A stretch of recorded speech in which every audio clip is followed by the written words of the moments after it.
ശ്രീ പ്രേംകുമാർ, ഇവിടെ ഒരു പ്രധാനപ്പെട്ട കാര്യം, വളരെ ഗുരുതരമായ വിമർശനം ഇതുമായി ബന്ധപ്പെട്ട് നേരിടുന്നുണ്ട് മാധ്യമങ്ങളടക്കം ഈ വിഷയം കൈകാര്യം ചെയ്യുന്ന കാര്യത്തിൽ. ഇപ്പോൾ തൗഫീഖൊക്കെ KSU പ്രതിനിധി എന്ന നിലയിൽ ഈ ചർച്ചയിൽ അടക്കം സംസാരിക്കുമ്പോൾ അവർക്ക് മാധ്യമങ്ങൾ കൊടുക്കുന്ന ഒരു വലിയ പരിലാളന എന്ന വിമർശനമുണ്ട്. KSUക്കാർ പ്രതികളായി വന്നാൽ തൊട്ടിൽ കെട്ടി താരാട്ട് പാട്ടുന്ന രീതിയിലേക്ക് മാധ്യമങ്ങൾ മാറുന്നു.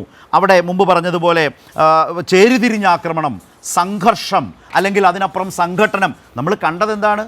ഒരു ചെറുപ്പക്കാരനെ 8-10 ആളുകൾ വളഞ്ഞു നിന്ന് ആക്രമിക്കുകയാണ്. ആ ദൃശ്യം യഥാർത്ഥത്തിൽ പുറത്തു വന്നില്ലായിരുന്നുവെങ്കിൽ ശ്രീ പ്രേംകുമാർ, എന്താകുമായിരുന്നു ആശിഷ് കൃഷ്ണയെക്കുറിച്ച് കേരളത്തിൻ്റെ മുമ്പിലേക്ക് മാധ്യമങ്ങൾ അടക്കം കൊണ്ടുവരാൻ പോകുന്നൊരു ചിത്രം എന്തായിരുന്നു? മറ്റൊരു പ്രധാനപ്പെട്ട കാര്യം, ഈ KSUക്കാർ പോയ ആംബുലൻസ് തടഞ്ഞു എന്ന നിലയിലേക്ക് വാർത്ത പ്രചരിച്ചു. നമ്മൾ ഇന്ന് കണ്ടതെന്താണ്? KSUക്കാരായിട്ടുള്ള ആളുകൾ, അതിൽ ഞാൻ മനസ്സിലാക്കുന്നത് പ്രതികളടക്കം ഉണ്ടാകാം, അവരടക്കം ആംബുലൻസിൽ വളരെ കൂട്ടത്തോടെ ഉല്ലസിച്ച് ഒരു ആംബുലൻസിൽ പോവുകയാണ്. എന്നിട്ട് സെൽഫി എടുത്ത് വാട്സപ്പിലൂടെ ഇടുന്നു, സ്റ്റാറ്റസ് ആക്കുന്നു. അപ്പോൾ ഈ ചിത്രങ്ങളും ഈ ദൃശ്യങ്ങളും ഇല്ലായിരുന്നു എങ്കിൽ എന്താകുമായിരുന്നു സ്ഥിതി എന്ന് ചിന്തിച്ചാലോ ശ്രീ പ്രേംകുമാർ? അത് ശരത്തെ, ഞാൻ 25 വർഷം ഡിഗ്രി PG കുട്ടികളെ പഠിപ്പിച്ച് ജീവിച്ചിട്ടുള്ളൊരു മനുഷ്യനാണ്. ഇപ്പൊ കുറച്ചു കാലമായിട്ട് പഠിപ്പിക്കുന്നില്ല. ഇവിടെ 2 വിദ്യാർത്ഥി സംഘടനകളുടെ, കേരളത്തിലെ ഉത്തരവാദപ്പെട്ട 2 വിദ്യാർത്ഥി സംഘടനകളുടെ സംസ്ഥാന നേതാക്കളാണ് നമ്മളുടെ കൂടെ ഈ ചർച്ചയിൽ പങ്കെടുക്കുന്നത്. മാധ്യമങ്ങളും പൊതുസമൂഹവും വലിയൊരു പരിധിവരെ സൂക്ഷിച്ചു വെക്കുന്ന വലിയൊരു അന്ധവിശ്വാസമുണ്ട്. ആ അന്ധവിശ്വാസം എന്താണെന്ന് വെച്ചാൽ, കോൺഗ്രസ്സുകാർ എന്ന് പറഞ്ഞാൽ സമാധാനത്തിന്റെ ആളുകളാണ് എന്നാണ്. ഇന്ത്യ മുന്നണിയുടെ നേതൃസ്ഥാനത്ത് നിൽക്കുന്ന പാർട്ടിയാണ് കോൺഗ്രസ്. അതിന്റെ വിദ്യാർത്ഥി വിഭാഗമാണ് KSU. അത് നല്ല നിലയിൽ നിൽക്കേണ്ടത് നമ്മുടെ എല്ലാവരുടെയും ആവശ്യമാണ്. പക്ഷെ ചില കാര്യങ്ങൾ പറയാതിരിക്കാൻ വയ്യ. ഇന്ത്യയിൽ ഏറ്റവും കൂടുതൽ മനുഷ്യരെ രാഷ്ട്രീയത്തിന്റെ വംശീയതയുടെ പേരിൽ കൊല ചെയ്തിട്ടുള്ളത് 1984 ഇന്ദിരാഗാന്ധിയുടെ മരണത്തിന് ശേഷം നടന്ന സിഖ് കൂട്ടക്കൊലയായിരുന്നു. 15,000-നും 17,000-നും ഇടയിൽ ആളുകൾ അന്ന് രാജ്യത്തിന്റെ പല ഭാഗത്തേക്ക് കൊല ചെയ്യപ്പെട്ടു എന്നാ പറഞ്ഞത്. ആ കൊലപാതക പരമ്പരയ്ക്ക്, ജിനോസൈഡിന് നേതൃത്വം കൊടുത്ത പാർട്ടിയാണ് ഇന്ത്യൻ നാഷണൽ കോൺഗ്രസ്. അതിന്റെ അന്നത്തെ നേതാവായിരുന്ന രാജീവ് ഗാന്ധി പറഞ്ഞത് വെൻ ബിഗ് ട്രീസ് ഫോൾ എന്നായിരുന്നു. വൻമരങ്ങൾ വീഴുമ്പോൾ അങ്ങനെയൊക്കെ ഉണ്ടാവും എന്നുള്ളതായിരുന്നു. ഇന്ന് ഇന്ത്യയിലെ വിദ്യാഭ്യാസ രംഗത്തും ദാരിദ്ര്യ നിർമ്മാർജ്ജന രംഗത്തും ഏറ്റവും ഒന്നാം സ്ഥാനത്ത് നിൽക്കുന്ന സംസ്ഥാനമാണ് കേരളം. അതിന്റെ കാരണം എന്താണെന്ന് ചെകഞ്ഞു പോയാൽ നമുക്ക് മനസ്സിലാവും. ഒന്നാം EMS മന്ത്രിസഭ നടപ്പിലാക്കിയ ഭൂപരിഷ്കരണവും വിദ്യാഭ്യാസ ബില്ലുമായിരുന്നു. അത് രണ്ടിനുമെതിരെ, വിദ്യാഭ്യാസ ബില്ലിനെതിരെ കേരളം കണ്ട CAA ഫണ്ട് ചെയ്ത ഏറ്റവും മ്ലേച്ഛമായ സമരം, വിമോചന സമരത്തിന്റെ ചെളിക്കുണ്ടിൽ പിറന്ന പ്രസ്ഥാനമാണ് KSU. ഇത് രണ്ടും ചരിത്രപരമായ വസ്തുതകളാണ്, വാസ്തവങ്ങളാണ്. ഇനി വർത്തമാനകാലത്ത്, ഇപ്പോഴത്തെ കാലത്ത് നോക്കിയാൽ നമുക്കറിയാം, ഇന്ന് വരുന്ന ഒരു വാർത്തയുണ്ട്. സ്കൂൾ ബസ്സിലിട്ടിട്ട് +1 വിദ്യാർത്ഥി ഒരു 9ാം ക്ലാസ്സുകാരനെ കത്തിയെടുത്ത് കുത്തി എന്നുള്ളത്. വയലൻസ് എന്നുള്ളത് എങ്ങനെയാണ് നമ്മുടെ നാട്ടിൽ പടരുന്നത് നമുക്കറിയാം, കുട്ടികളുടെയൊക്കെ എങ്ങനെയാണ് പടരുന്നതെന്ന് അറിയാം. ഇത് തടയാനുള്ള ഏറ്റവും ഫലപ്രദമായ മാർഗം ഉത്തരവാദിത്തമുള്ള വിദ്യാർത്ഥി രാഷ്ട്രീയ പ്രസ്ഥാനങ്ങളുടെ ഇൻവോൾവ്മെന്റ് എന്നുള്ളതാണ്. പക്ഷെ കുട്ടികളുടെ ഇടയ്ക്ക് നിന്ന് പലപ്പോഴും വയലൻസിലേക്കൊക്കെ, അത് C സോൺ ആയിരുന്നാലും D സോൺ ആയിരുന്നാലും അടിയും തല്ലും പിടിയൊക്കെ ഉണ്ടായി എന്ന് വരാം. ആ സമയത്ത് അത്തരം വയലൻസിനെ തള്ളിപ്പറയുകയും കൺട്രോൾ ചെയ്യുകയും ചെയ്യുകയാണ് ഉത്തരവാദിത്തമുള്ള രാഷ്ട്രീയ പാർട്ടികൾ ചെയ്യേണ്ടത്. പക്ഷേ ഇവിടെ ഈ സംഭവത്തിലായിരുന്നാലും ഇതിനു മുന്നേയുള്ള സംഭവങ്ങളിലായിരുന്നാലും ശരി, KSUവിന്റെ കോൺഗ്രസിന്റെ ഭാഗത്ത് നിന്നുണ്ടാവുന്ന അത്തരത്തിലുള്ള ഒരു നിലപാടല്ല എന്നുള്ളതാണ് നമ്മളെ വല്ലാതെ ഭയപ്പെടുന്നത്. അതിൽ കുഴപ്പമില്ല എന്നാണ് പൊതുസമൂഹം ധരിച്ചു വെച്ചിരിക്കുന്നതും. ഇപ്പൊ നമ്മൾ പലർക്കും അറിയുമായിരുന്നില്ല, കേരളത്തിൽ 35ഓളം SFI പ്രവർത്തകർ KSUക്കാരും ABVPക്കാരും ചേർന്ന് കൊലപ്പെടുത്തിയിട്ടുണ്ട് എന്നുള്ളത്.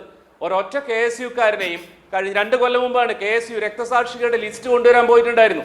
SFIക്കാർ കൊന്ന KSUക്കാരുടെ ലിസ്റ്റുമായിട്ട് ഇതുവരെ പോയ ആൾ മടങ്ങി വന്നിട്ടില്ല. അത്രയും നല്ല കാര്യം. പക്ഷേ പൊതുസമൂഹത്തിൽ മൊത്തത്തിൽ പ്രചരിപ്പിക്കപ്പെടുന്ന ഒരു സാധനം എന്താണെന്ന് വെച്ചാൽ, SFI എന്ന് പറഞ്ഞാൽ മഹാകുഴപ്പക്കാരും KSUക്കാർ സമാധാനത്തിന്റെ വെള്ളരി പ്രാവുകളും എന്നുള്ളതാണ്. ഇതിനകത്ത് കൃത്യമായ മാധ്യമ താല്പര്യമുണ്ട്, കൃത്യമായ മുതലാളിത്ത താല്പര്യമുണ്ട്. വിമോചന സമരം എന്നുള്ളത് അന്ന് കേരളത്തിലുണ്ടായിരുന്ന കുത്തക പത്രങ്ങളുടെ സ്പോൺസർഷിപ്പിൽ നടന്നതാണ്. അതേ പത്രങ്ങൾ തന്നെയാണ് ഒരു വിദ്യാർത്ഥി, അയാൾ ഏത് പാർട്ടി ആയിക്കോട്ടെ, SFI ആയിക്കോട്ടെ, KSU ആയിക്കോട്ടെ, ഒരാളെ 10-30 ആളുകൾ വളഞ്ഞിട്ട് ഇരുമ്പ് വടി കൊണ്ട് തല്ലുന്ന ചിത്രത്തിന്റെ താഴെ വിദ്യാർത്ഥി സംഘർഷമെന്നും ആംബുലൻസിൽ രക്ഷപ്പെടുന്ന പ്രതികളുടെ ഈ കൊലപാതക ശ്രമത്തിൽ ഇൻവോൾവ് ചെയ്ത ആളുകൾ ആംബുലൻസ് മിസ്യൂസ് ചെയ്ത് പോകുന്നത് തടയുന്നതിനെ SFI തടയുന്നു എന്നുള്ള വാർത്തയും, ആ വാർത്തയെ പറ്റി ആർഷോ എഴുതിയ ഞാൻ കണ്ടു. ഒന്ന് പോടാപ്പ 4ാം തൂണേ എന്നുള്ളത്. ഈ 4ാം തൂണ് എന്ന് പറയുന്നത്, മാധ്യമങ്ങൾ എന്ന് പറയുന്നത് എത്രത്തോളം വയലൻസിനെ സപ്പോർട്ട് ചെയ്യുന്നു എന്നുള്ളത്, അത് വലതുപക്ഷത്ത് നിന്നാവുമ്പോൾ വയലൻസിനെ സപ്പോർട്ട് ചെയ്യുന്നു എന്നുള്ളത് നമ്മളെ വളരെ ഭയപ്പെടുത്തുന്ന കാര്യമാണ്. SFIയുടെ പ്രവർത്തകരുടെ ഭാഗത്ത് നിന്ന് മിസ്റ്റേക്കുകൾ ഉണ്ടാവാറുണ്ട്. ഇപ്പൊ അവസാനം നമ്മൾ കണ്ടിട്ടുണ്ട് കൊയിലാണ്ടി കോളേജിൽ പ്രിൻസിപ്പലിനോട് എന്താ പറയാ പ്രതിഷേധ അപമര്യാദയായ രീതിയിൽ അവിടുത്തെ SFI പ്രവർത്തകർ റെസ്പോണ്ട് ചെയ്തു പോയത്, പ്രതികരിച്ചു പോയത്. അന്ന് SFIയുടെ സംസ്ഥാന സെക്രട്ടറി ആയിരുന്ന ഇപ്പൊ ഈ ചർച്ചയിരിക്കുന്ന PM ആർഷോ എടുത്തൊരു നിലപാടുണ്ടായിരുന്നു. ആ കുട്ടി പറഞ്ഞത്, SFIയുടെ പ്രവർത്തകർ പറഞ്ഞത് ചെയ്തത് തെറ്റാണ്, ഞങ്ങളത് സമ്മതിക്കുന്നു, അദ്ദേഹത്തെ സംഘടനയിൽ നിന്ന് മാറ്റി നിർത്തുന്നു എന്നുള്ളത്. സിദ്ധാർത്ഥിന്റെ ഇഷ്യൂവിൽ അന്നും ഇങ്ങനെ തന്നെയായിരുന്നു. SFIയിൽ ഉൾപ്പെട്ട ആളുകൾ, SFIയുടെ പ്രവർത്തകരായ ആളുകൾ ആ വയലൻസിൽ ഇൻവോൾവ് ആയിരുന്നു. SFI അതിന്റെ ഉത്തരവാദിത്വം ഏറ്റെടുത്ത് അവരെ പുറന്തള്ളുകയായിരുന്നു ചെയ്തിരുന്നത്, അവരെ തള്ളിപ്പറയുകയായിരുന്നു ചെയ്തിരുന്നത്. പക്ഷെ ഇവിടെ ഈ സമയം വരെയും ഈ ചർച്ചയിലും KSUവിന്റെ ആളുകളും അത് KPCCന്റെ പ്രസിഡന്റ് ആയിരുന്നാലും പ്രതിപക്ഷ നേതാവായിരുന്നാലും ഒക്കെ ചെയ്യുന്നത് ഈ വയലൻസ് കൂട്ടത്തെ സപ്പോർട്ട് ചെയ്യാന്നുള്ളതാണ്. ഒരു ഭീകരമായ സാധനമാണ്. അതായത് കോൺഗ്രസ് കുടുംബത്തിൽ പിറന്ന ധീരജ് എന്നുള്ള SFI പ്രവർത്തകൻ ഒരു ഒറ്റ കുത്തിരി കൊന്ന് നിഖിൽ പൈലി പുറത്തിറങ്ങിയിട്ട് ഈ ഗോകുൽ ഗുരുവായൂർ എന്ന് പറഞ്ഞ ആൾക്ക് അഭിവാദ്യം അർപ്പിക്കുകയാണ്. അത് ശരിയാണ് എന്ന് വാദിക്കുകയാണ് ഇവിടെ വന്നിട്ട് KSUവിന്റെ പ്രതിനിധി. അദ്ദേഹം പറയുന്നത് ധീരജിനെ കുത്തിക്കൊന്ന ആൾ കുറ്റക്കാരനാണെന്ന് ഞങ്ങൾ വിശ്വസിക്കുന്നില്ല എന്നാണ്. ഇത് ഒരിക്കലും ഒരു രാഷ്ട്രീയ പാർട്ടിയിൽ നിന്നോ ഒരു വിദ്യാർത്ഥി സംഘടനയിൽ നിന്നോ നമ്മൾ ഒരിക്കലും പ്രതീക്ഷിക്കുന്ന കാര്യമല്ല.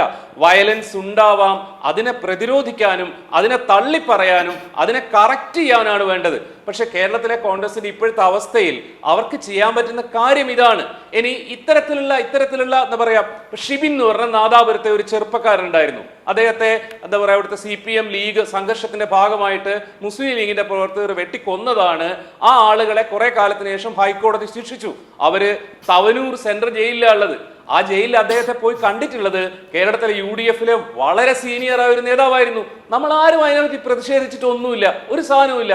ഇതേ വയനാട്ടിൽ തന്നെ നോക്കൂ നിങ്ങൾ, കോൺഗ്രസിന്റെ അകത്ത് ഉത്തരവാദപ്പെട്ട ഒരു നേതാവ് തന്നെ അഴിമതി നടത്തി, ആ അഴിമതി നടത്തിയ പൈസ KPCC പോലും അറിഞ്ഞിട്ട് കൊടുത്തില്ല എന്നുള്ളതിന്റെ പേരിൽ ആത്മഹത്യയല്ല, മേർഡർ സൂയിസൈഡ് എന്നാ പറയേണ്ടത്. മകന് വിഷം കൊടുത്ത് കൊന്നതിന് ശേഷം ആത്മഹത്യ ചെയ്തു. അതിൽ ഇൻവോൾവ് ആയ ആൾക്കാരെ തള്ളിപ്പറയാൻ ഇതുവരെ കോൺഗ്രസ് നേതൃത്വം തയ്യാറായിട്ടില്ല. നമുക്ക് ആർക്കും ഒരു പ്രശ്നവുമില്ല.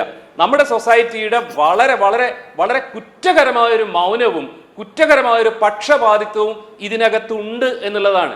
ഇത് SFIയുടെ ശക്തിയും KSUവിന്റെ സംഘടനാ ബലവും തമ്മിൽ തീർക്കേണ്ട ഒരു കാര്യമല്ല. അങ്ങനെ തീർക്കാൻ നിന്നാൽ ഭയങ്കര ട്രാജിക് ആയിരിക്കും സംഭവങ്ങൾ. അതായത് ഈ കഴിഞ്ഞ 8 വർഷം കേരളത്തിൽ CPM ആണ് ഭരിക്കുന്നത്, LDF ആണ് ഭരിക്കുന്നത്. സകല മാധ്യമങ്ങളും സ്വാഭാവികമായിട്ടും CPMനെതിരെയാണ് ക്യാമ്പയിൻ നടത്തുന്നത്. പക്ഷെ നോക്കൂ നിങ്ങൾ, നടന്ന എല്ലാ ഇലക്ഷനുകളിലും SFI എല്ലാ ക്യാമ്പസുകളിലും ഗംഭീരമായിട്ട് വിജയിച്ചു വരികയാണ് ചെയ്യുന്നത്. എന്ന് പറഞ്ഞാൽ അവർക്ക് കുട്ടികളുടെ ഇടയിൽ അത്രയും ഇൻഫ്ലുവൻസ് ഉണ്ട് എന്നുള്ളതാണ്. അതൊരിക്കലും മസിൽ പവർ കൊണ്ട് നേടാൻ പറ്റുന്നതല്ലല്ലോ.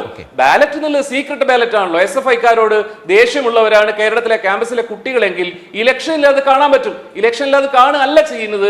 KSU താഴേക്ക് പോവുകയും ഒരു സംഘടനാ തെരഞ്ഞെടുപ്പ് പോലും നടത്താൻ പറ്റാത്ത അവസ്ഥയിൽ ആയിരിക്കുകയും ചെയ്യുകയും, എന്നിട്ട് ഇത്തരം വയലൻസിന് വിദ്യാർത്ഥികൾ അല്ലാത്ത ആളുകളാണ് ഇത് ചെയ്യുന്നത് എന്നുള്ളതാണ്. ഇനിയെങ്കിലും ഇത്തരത്തിലുള്ള അധമ പ്രവർത്തനങ്ങൾ ഉണ്ടായിരുന്നാൽ അതിനെ തള്ളി പറയാൻ തയ്യാറാവണം. കാരണം പൊതുസമൂഹം ഇതിനെ അംഗീകരിക്കുന്നില്ല. നിങ്ങൾ ഇനിയും ആളുകളിൽ നിന്ന് അകന്നു പോവുകയും ഇല്ലാതായി പോവുകയാണ് ചെയ്യുക.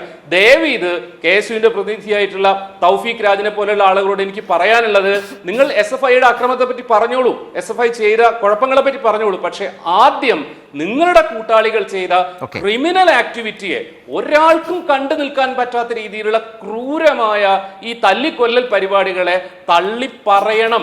എനിക്കറിയാം നിങ്ങൾ നിങ്ങളുടെ മനസാക്ഷിയോട് സത്യസന്ധത പുലർത്താതെയാണ് ഇത് പറയുന്നത് എന്നുള്ളത്. കാരണം ഈ തല്ല് കിട്ടി ഇപ്പൊ ICUവിൽ കിടക്കുന്ന കുട്ടി പോലും നിങ്ങളുടെ സഹപാഠിയാണ്, നിങ്ങളുടെ സുഹൃത്താവേണ്ട ആളാണ്. ആകെയുള്ളൊരു വ്യത്യാസം 2 പൊളിറ്റിക്കൽ പാർട്ടിയിലായി അവിടെ ആ പെർട്ടിക്കുലർ കോൺടെക്സ്റ്റിൽ എന്തോ തർക്കം ഉണ്ടായി എന്നുള്ളത് മാത്രമാണ്. അവരെ ഇങ്ങനെയല്ല നേരിടേണ്ടത് എന്ന് പറയണം. അല്ലെങ്കിൽ ആ ക്രിമിനലുകളെക്കാൾ വലിയ ക്രിമിനലുകളാണ് നിങ്ങളെന്ന് ടെലിവിഷൻ ചർച്ചയിൽ വന്നിട്ട് കേരളത്തിന് മുഴുവൻ വെളിവാക്കുന്നത് വളരെ സങ്കടകരമാണ്. തൗഫീഖ്, നിങ്ങൾ ഈ നിലപാട് തിരുത്തണം.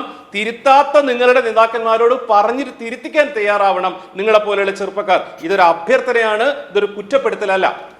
ശരി.